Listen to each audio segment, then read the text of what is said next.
Hello everyone, welcome to Living History, and this week marks a couple of very special anniversaries. Of course, on the 11th of November, it's Remembrance Day, the day we stop and think about all the men and women who've given their lives during times of war, and I hope you all take the opportunity to pause at 11 a.m. on the 11th of November to think about the hundreds of thousands of Australians who've given their lives in times of war for our country. But the 11th of November also marks another anniversary. It was on that day in 1880 that Ned Kelly was hanged in Old Melbourne Gaol, or Melbourne Gaol as it was known at the time. And I thought, what a great opportunity to go and learn a bit more about Ned Kelly, because he's one of the most iconic Australians, and we all think we know the story inside and out. But like most chapters of history, there's always more to learn.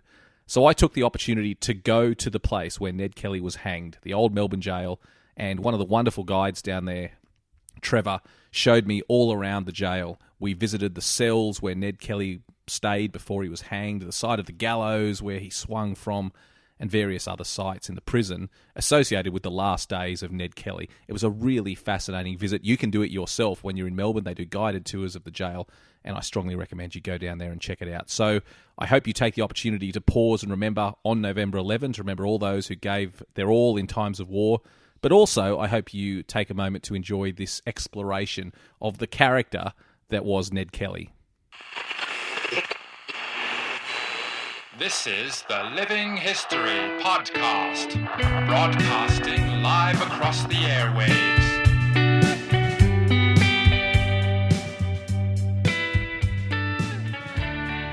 Trevor, we're standing here in a relatively modern courtyard outside the jail. But this is really where the story of Ned Kelly's final days begins, doesn't it? That's right. He arrived here straight from Glenrowan after overnighting in Benalla, and they brought him here from North Melbourne Station into the hospital that was in the middle of this courtyard. Now, he was very ill. He had just come from a shootout with the police where he'd ended up with 28 bullet wounds in his arms and legs. 28 bullet wounds? 28. Most of those were from shotgun pellets, I think, but they're still wounds. They were still bleeding. He was in shock. So he was in a pretty bad way. In fact, they were scared he was going to die, and they didn't want him to die. He was the only survivor. The other three members of the gang died at Glenrowan. And they didn't want Ned to die because they wanted to hang him, and they were certain about that. So he went straight into the hospital here, and he was there for 6 weeks while they got him well again. So it would have been a pretty traumatic time for him. Infection was a potential problem.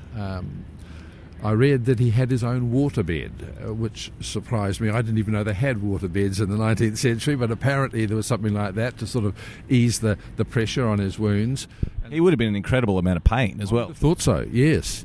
I mean, we're talking about 1880. There's not much in the way of really good medicines around. And you mentioned shotgun pellets as well, without being too gory about it. The 19th century arms would have caused some pretty grievous injuries, you would expect. They would. The police had Martini Henry rifles as well, and they did real damage if they hit you. Big bullets. They would hit the body, make a small hole, tumble over on the inside, and burst out the back with a great big hole out the back. That's a large caliber projectile. It is, and if you see Ned's real armour, which is available in the library here in Melbourne, on the breast of the armour, there's a sort of little bump coming out. Well, that was made by a Martini Henry bullet. The gang put the armour up against a tree to check to see if the bullet would go through. So that's why it's weird, because when people look at it, the bullet's obviously hit from the inside, and they think, well, what happened? Did it go right through? No, it was before it was even worn. So it would stop a Martini Henry bullet, and that is an indication of how serious the armour was. 5 millimetres thick, made of steel, and heavy. Imagine the noise and the concussion when those bullets smacked into that armour. Exactly, and not just that, the damage it did, because it pushed the armour back on his body. So when they hit him in the head, in the helmet, pushed it back against the face, cut his nose, his eyebrows, bruised him. He was in a bad way, and would have looked, I think, pretty terrible at the end when they took the armour off. So he spent 6 weeks in the hospital over here, and then what was the next chapter of his fate? The next chapter was that they decided the luxury of the hospital was no longer for him, and he was to be taken from the hospital and into a cell in the old cell block on the other side of the yard. Now, it was a cell where he was looked after. They tended him pretty well, and the governor of the jail at the time, Castillo, seemed to have a degree of sympathy for Ned. He seemed to get on quite well with him, but he could be heard exercising in a small yard out there, and they could hear the clank of the chains on his wrists and ankles as he walked around. But he was there for about 8 weeks, and was taken out of there off to Beechworth for an attempt at a trial there. It became pretty evident very quickly that he wasn't going to be found guilty if he was tried at Beechworth. Too many mates around the place. So they brought him back here, and they tried him in the courthouse on the corner here. That in itself was a bit of a circus. The trial was supposed to take 1 day, according to the judge, Redmond Barry, because Barry was a bit worried. The trial's taking place at the end of October, and Barry is a horse racing man, and he is worried that if the trial just spins over and over and over, he's going to miss his spring racing carnival and not get to the Melbourne Cup. So he decreed 1 day only. As it turned out, it took 2 days, but the result was obvious. Kelly was found guilty of murdering one policeman of the 3 that he did shoot. They kept the other 2 in reserve in case they needed him if they weren't successful with the first, but they didn't need it. And Barry's condemnation of Ned, he didn't hold back. He didn't like Ned. And Ned remained quiet through the trial. He wasn't allowed to give evidence. That was the rule at the time. They relied on a very, very green lawyer that they had hired in a ploy to try and play for time, which didn't work. It backfired. And this guy, in my humble opinion, I'm no lawyer, just wasn't up to the job. And a lot of opportunities were missed. The result being that Ned was found guilty and sentenced to death. And then he came back here. Obviously, this was where he came to meet his fate. He did. In fact, the sentence itself was theatrical. After the judge did the usual thing, the black cap on the head and to be taken from this place to a place of execution, to be hanged by the neck until he be dead. That was all very solemn. And then Ned himself looks at the judge, leans forward, points at him and says, "I'll go further than that. I'll see you where I'm going. So if you're going to send me to hell, I'll see you when I get there." 12 days after Kelly hangs here, the judge mysteriously dies. Ned's revenge. The stuff of legend, yes. Well, they brought him here after the trial. He stays in his cell over there where he's watched because he's now a condemned prisoner, and they don't want him to commit suicide and cheat the hangman. And then on the morning of the 11th of November, about 9 o'clock, they bring him out of that cell and they walk him across the yard past the hospital here, where he pauses to admire the flowers in the garden. He walks right where we're standing here, where there's a door to the jail. Sitting outside the door, I'm not quite sure where, here or there, there's a sort of a gurney, a stretcher on wheels. That's going to take him back out. I don't know whether he notices that, but it would be there, and in through this door. We're standing now in front of a very heavy timber door, painted green, obviously very old. I mean, how long has this section of the jail even been here? This building. They started building it in 1852 and finished it in early 1859. But this section here, the tower here, which includes the gallows, was not open until 1865. So it's got a fair age on it. And it was a new facility in Ned's day. So talk me through. So Ned Kelly, right where we're standing, he approached this door. Okay, he would have come up to this door. There's a great big knocker on the door, which I really love, and I reckon someone would have gone, and the door would have opened, and you're faced with the stairway up to the gallows. So he would have walked through this doorway, up these stairs here. I don't know how many guards he had around him. I don't think he would have been over-guarded because he still has... he's had his chains taken off by now, but he's still, I don't think, walking terribly well. He still suffers a bit from his wounds. Up these stairs and along the landing here and into the cell next to the gallows. Just to paint people a picture of what we're looking at here, it is a foreboding multi-storey chamber in this old jail. Everything you'd expect an old jail to be. And I can see the gallows looming over us there and the cells up above. I mean, I suppose this is exactly the sort of place they would want their condemned criminal to see in his last hours. Dark, gloomy, a reminder that what you've done and what's going to be done to you. Yes, this is not a nice place. Well, let's head up the stairs. Walking up the stairs in the footsteps of Ned Kelly. Pretty extraordinary. They always brought their condemned people to the cell because it was so easy to get someone out of here onto the trapdoor and through the hole. A good hangman could do it in less than 30 seconds. We're standing, it's 2 metres from the rope, from the door of the cell to the rope. It's quite extraordinary. So let's go into the cell. Because it was built after the majority of the jail block here, the cells are bigger here. So we had a little bit of room to stretch out, but it needed to be bigger because they had other people in here. While Ned was in here, he had his opportunity to make his last confessions and things like that to his priests. They were in here.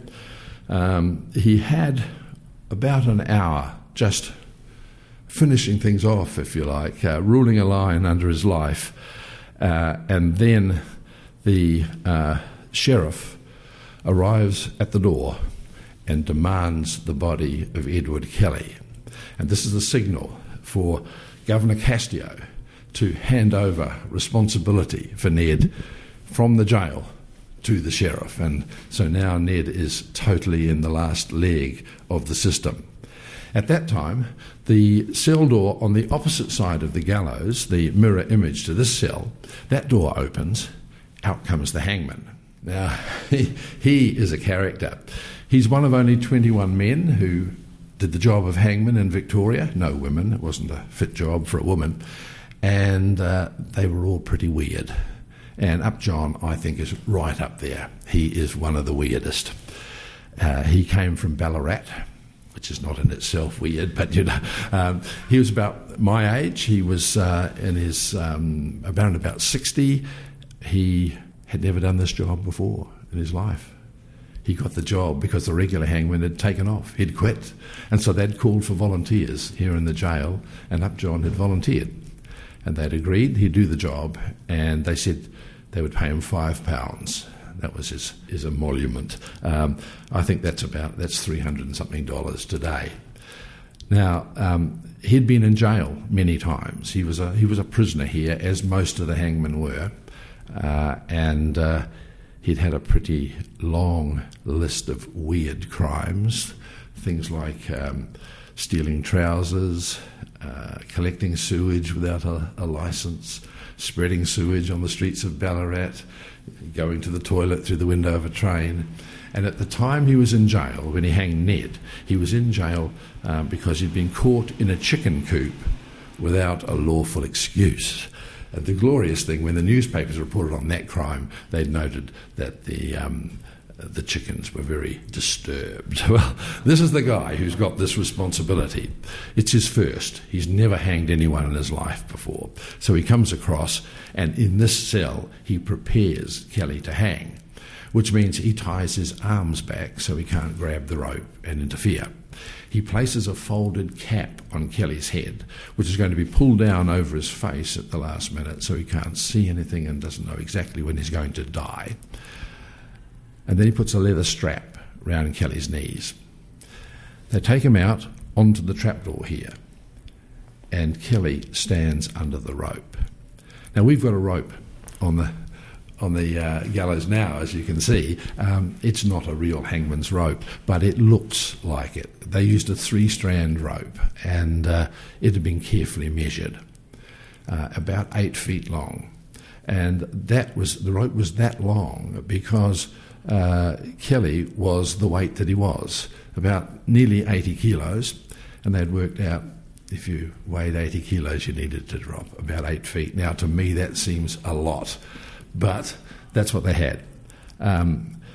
You had to drop that length because when you hit the end of the rope, you stop with a bang and your neck snaps. And if your neck doesn't snap, you're in big trouble. There was a noose at the end of the rope, a great big knot. Upjohn puts the noose over Kelly's head, pulls the knot tight, and lodges the knot just under the left ear. They think that's where you put it to make maximum damage. And then he pulls down the cap over his head so he can't see anything else. And the next thing he does, he steps off the trapdoor and pulls the lever on the other side. There is a huge crash. And this wooden trapdoor on the floor just drops open. Kelly plummets down, hits the end of the rope, stops with a jerk, and his neck snaps. He's instantly unconscious. He doesn't feel another thing, but of course that noose keeps tightening around his neck. It stops blood getting to his brain and oxygen getting to his lungs. And in a couple of minutes, it's all over. Ned Kelly's dead. How much of what we're looking at here, standing in front of the gallows, the huge beam, the lever, the trapdoor itself, how much of this is original that was here during the Kelly execution? A great deal of it.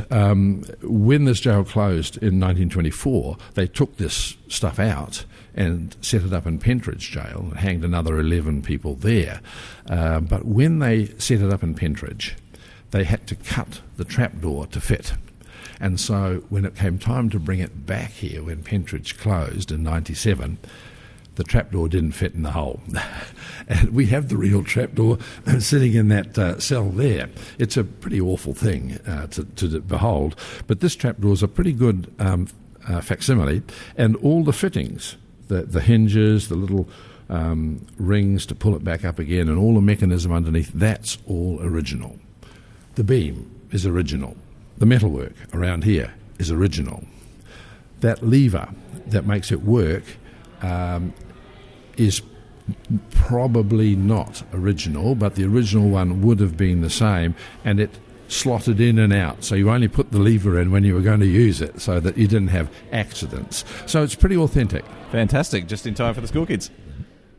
Trevor, we're standing in front of the death mask of Ned Kelly. Why did they even make these in the first place? Oh, they made them because they believed in those days they could tell what your personality and character was like by the shape of your head. And I think they had this grand scheme. If they made death masks of the people they hanged here, and they were convinced that they were all bad people, they could put those models together, study them, work out what a bad person's head looks like, and then apply that knowledge to groups of people so they could find out who was bad and needed watching. Now, of course, it's a load of rubbish, but it has given us these bizarre but amazing artefacts in the jail. And here's Ned looking exactly as he would have looked a couple of hours after he died. And it's quite stunning, really. He looks quite peaceful, which many people reflect on. There's no bulging eyes or anything like that. He looks peaceful. And of course, the accuracy of it is sometimes quite frightening. Some of the death masks in the jail, you can still see eyelashes in them that are pulled out of the body, and they're in exactly the right place. Now, this wouldn't have been the first model out of the mould that they made, because once you've got a mould, which they made first, you can fill it with plaster as many times as you like and get as many death masks as you like. And Ned, of course, was a celebrity, So if you owned a death mask of Ned Kelly, that was a license to print money. But this must have been pretty close to the first off the line. I know where 6 of these are at the moment still. You can see them around Australia. So if they made 20 before, then 6 still remain. Of course, they're very fragile. If you drop that, you just end up with a lot of plaster crumbs on the floor. But this one, not just because it's Ned, but because it stands out from the wall in the jail here, is special. Because when you go round to the back, you can see the mark of the rope round Ned's neck. Absolute proof that he was hanged, and you can see it just the fold of the skin round the back of the neck, heading up to underneath the left ear, which is where the knot would have been placed. Just extraordinary. You can see that quite clearly in the plaster, the rope mark around his neck. So what a piece of history. It is. It's a real piece of history, and I have to admit, no matter what your impressions of Ned are, if you have to lift that death mask and carry it somewhere when you're cleaning or something else in here, it's special. It's special. Now, we can go forward a little bit after all that stuff happened, because once they made Ned's death mask, they took him out to a long skinny yard at the back of the jail and they buried him. Now, he stayed there from 1880 until 1929. They always buried the victims of the rope there, because there was a law passed that said if you were hanged in the jail, you were buried here as well. And that came to pass in part through what happened to George Melville in 1853. They used to give the bodies back to the families, and they would have a funeral and bury them and all that. But of course, really early in the colony's history, there weren't families for most of these people, so they were just buried anyway. But in 1853, George Melville was hanged, and they gave his wife the body. She didn't do what was expected of her, and she took his body down to her oyster bar in Little Burke Street, laid him out in the front window, surrounded with ice and flowers and ribbons, and for 2 days she used his dead body for advertising. And she stood out in the front of the shop and she spruiked, "Here, come and have a look at my husband George, what those rotten people at the jail had done to him, and why don't you come and buy some fish and chips?" And this was reported in the newspapers, who reported that business was brisk. But of course the authorities got to hear of it and said, "No, you can't do that." And eventually they passed a law which said if you were hanged here, you were buried here. And that's why Ned was buried here. In 1929, the jail had been closed for 5 years, and they had decided to give all the land behind this building that we're in now to the Education Department, and the Education Department eventually built a school there. People pointed out at that stage that there was a cemetery here with the bodies of, I think, 49 executed prisoners in it, and the law said they had to be buried in a jail. And now they were no longer buried in a jail, and what was worse, they were going to be buried in a school playground. Not a good look. So they dug them all up and transported them to Pentridge Jail, where they dug 3 big holes, dumped them in there, covered them up, and promptly forgot where they put them. The bodies weren't discovered until 2008. They were dug up very carefully. They wanted to identify who was who, and in 2009 they identified Ned's body. When the coroner had finished with the bones in 2012, they gave Ned's skeleton back to the Kelly family. And in 2013, the Kelly family had a funeral for Ned and buried him in the little town of Greta up in the northeast. So that's where Ned travelled after his execution. But it didn't stop there. There's always been a story about Ned Kelly's skull. This seems to have been spawned by I think it was a Ballarat newspaper, who wrote a report about medical students going crazy on Ned's body after his execution and chopping it up. They alleged that there wasn't a famous person's office in Melbourne that didn't have a bit of Ned Kelly in it, and his head was cut off and his skull used as a paperweight in an office. Now, this story gained quite a bit of impetus from people who were interested in Ned Kelly, and it was always assumed that that's what had happened. Now, when I first came to the jail as a tourist in 1970s, in one of the cells there was Ned Kelly's death mask, and right beside it, Ned Kelly's skull. Now, you knew it was Ned Kelly's skull because it had Ned Kelly written on it, but that's how it was advertised here at the jail. And that skull was stolen and eventually held to ransom. And we got communications from the person who had it in Western Australia, offering to give it back if we could guarantee a decent burial for it and that sort of stuff. Now, National Trust was a bit embarrassed about this situation because we really didn't want to be dealing in human remains, and we probably shouldn't have had the skull on show anyway. But eventually, that skull was returned, and DNA tests were made upon it through one of the Kelly family still alive, and it was conclusively proved that the skull was not Ned's. So Ned's that paid a bit to the rumour, but the next thing that made it even surer that the skull wasn't Ned's was the discovery of Ned Kelly's skeleton at Pentridge. And we have a photograph of it here. And there's Ned's skeleton, and you can see a large chunk of the skull is still there. So this skull that they had here couldn't be Ned's.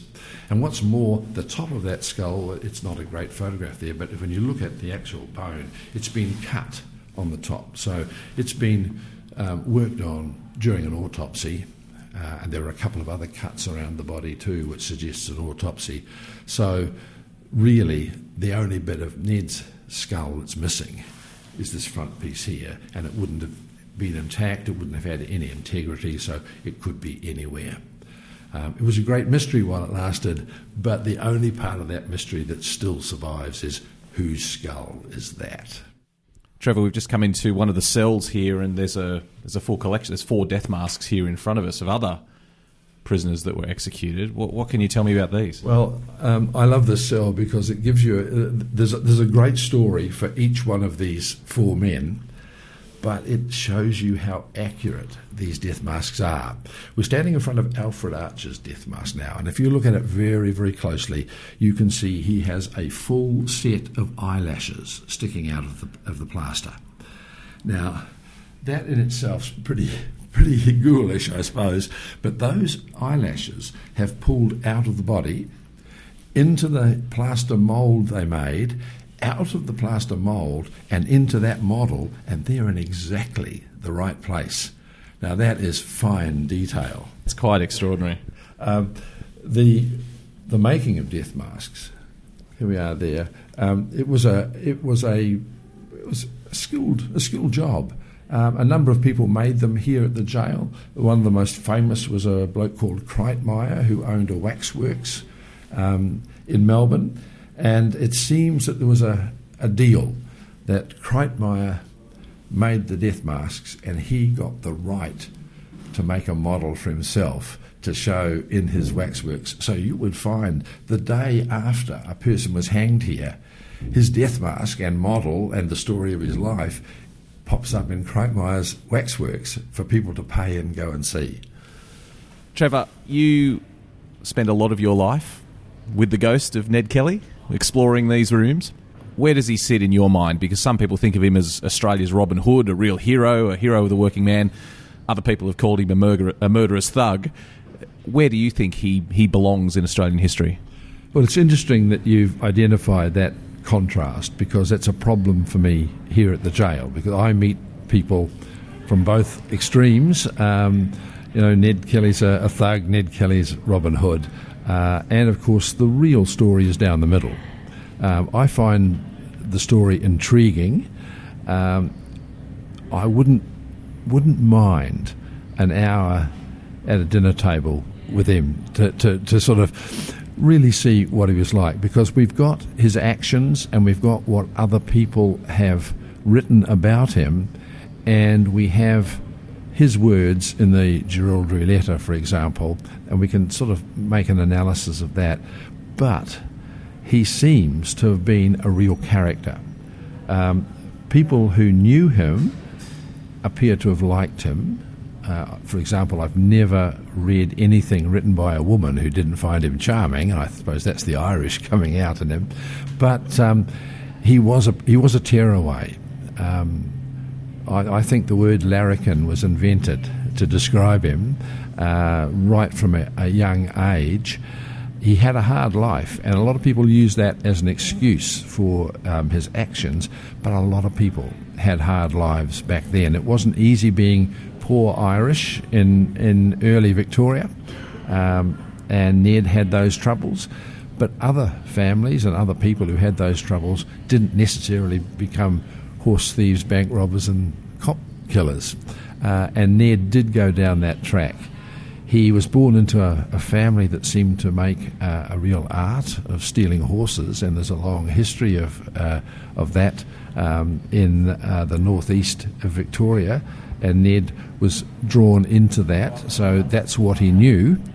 He certainly had a very strong sense of injustice, and he wanted fairness.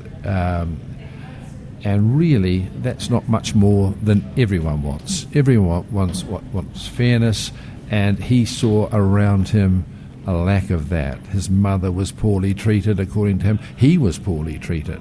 The way he was treated here in the jail, not by the jail people necessarily, but during the court case, it wasn't very fair. And he was very aware of that. So I find him an intriguing character. There's a streak of, I don't want to say cruelty, but he was a hard man. There was no question about that. What happened at Stringybark Creek, where the 3 policemen were killed, is still controversial. People still argue about it. Did Kelly give the police a fair chance? Kelly always argued that he said, "Throw down your guns." One of them did. He survived. 3 didn't. They were shot. Kelly also said that he was expecting them to shoot first and ask questions later, and he cited evidence for that, as other people have. Ian Jones, for example, I suppose the great go-to expert on Ned Kelly for years here in Australia, he contends that, but people who argue from the other side say no, that was a fabrication of his imagination. So there are so many mysteries in this man, and I don't know if we're ever going to get any closer to solving them, because people are still writing about him.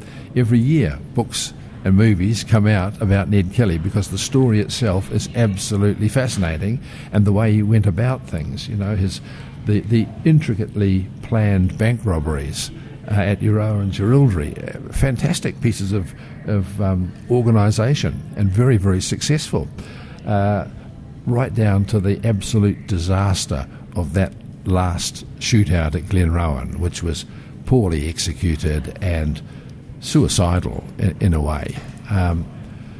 He's a man full of contradictions, and I don't see me in my short life ever being able to solve all of those. Well, Trevor, thank you for your time in showing us the story of Ned Kelly in his final days. It's been absolutely extraordinary. Thank you very much for your time. It's been a pleasure. Thank you.